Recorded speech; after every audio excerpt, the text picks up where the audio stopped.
I'm going to say no, because we do so much work in advance that it kind of sneaks up on you.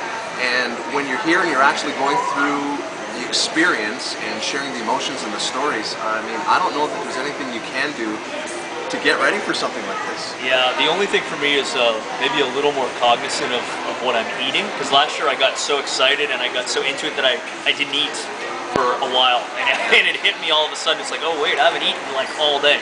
So I'm kind of almost forcing myself to keep eating and keep drinking lots of water and the odd coffee, but not too much, but the odd coffee. When you look at that, you're pacing yourself, etc. How do you keep going when that hour is like, I don't think I'm going to make it. I can't do this. You know what's funny? I always think of it a little differently. I don't think the marathon, I just think the next step. And when I'm thinking about what we're doing here, I'm thinking about how little time we have to do a big thing for Families for NAIDI. So it's 53 hours and it's a long time, but I'm watching the clock tick right now and I'm saying, geez, we're 42 hours left here. We need to ring those phones and get the money for NAIDI because we're running out of time.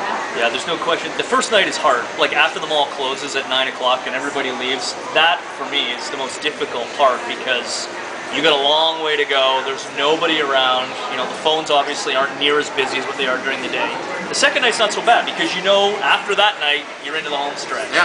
The first night, tonight, it'll be tough. But listen, we did it last year and we'll do it again, and it's all worth it on Friday morning when we get to celebrate it all.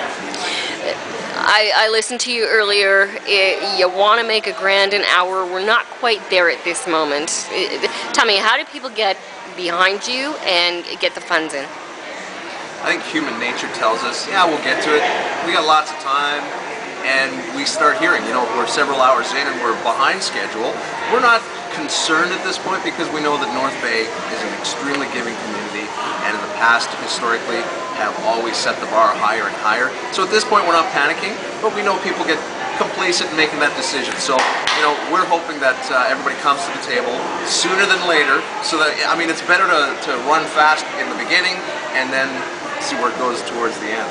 Yeah, you can donate by going to Rotary4Kids.ca #4, or you can call our pledge line, which is 492-7330. I want to check because I've said it so many times, I'll probably start messing it up. We'll give someone else's number out. I'm getting all these calls. Joe's going to be going, why is my phone ringing?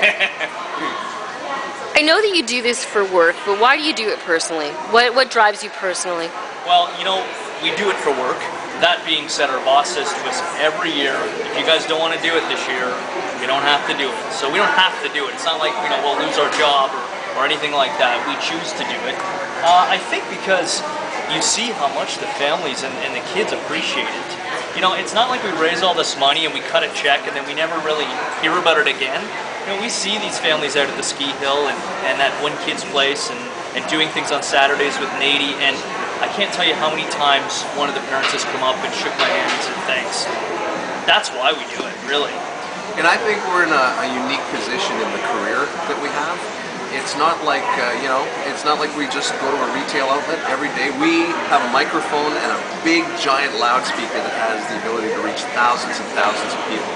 And so we would not be doing justice to our career if we didn't use our position to create you know, an emotional drive in the community to do good things. It's the legacy work of the community, and we're just in the fortunate spot of being able to sort of facilitate that and engage our community. Message to everybody in the city now. Help. Donate, help us out, show us that us staying up for 2.5 days matters. And be thankful. Be thankful for what you have and that you too have the ability to reach out in any way, shape, or form, small or large, to make change and leave your own legacy in someone's life.